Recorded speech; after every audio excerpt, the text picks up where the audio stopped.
Our current cat tree, and as you can see, it needs some tender love and care for sure. So certain parts of it need to be replaced.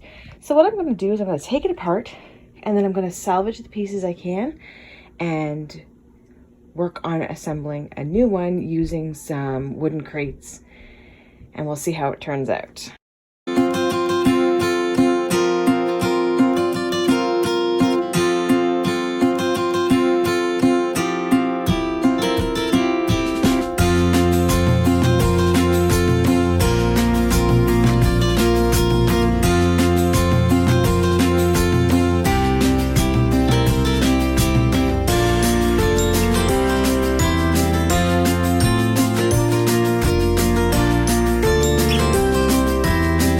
Now that I have my cat tree disassembled, I'm going to examine pieces that I might be able to reuse, like the legs, the perch post. I'm going to recarpet the top, and this big carpeted piece I probably will use as well. Poor Fang, he doesn't know what to think.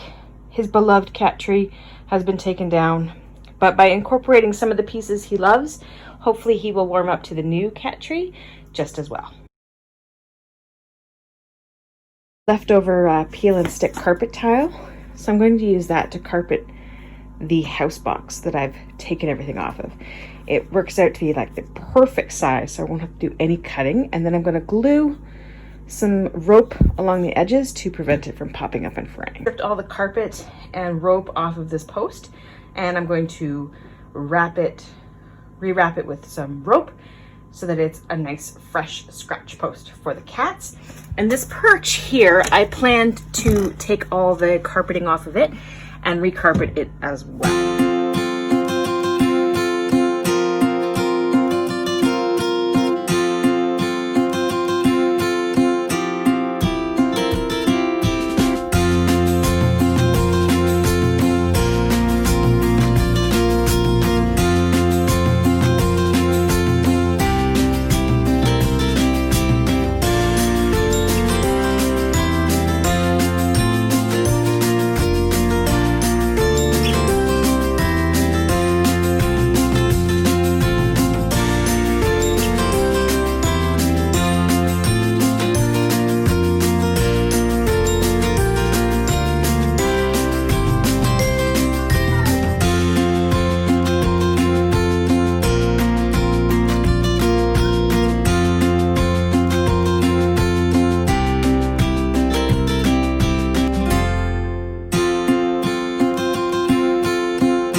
So here is the completed cat tree. It's actually two cat trees because we didn't attach two pieces together.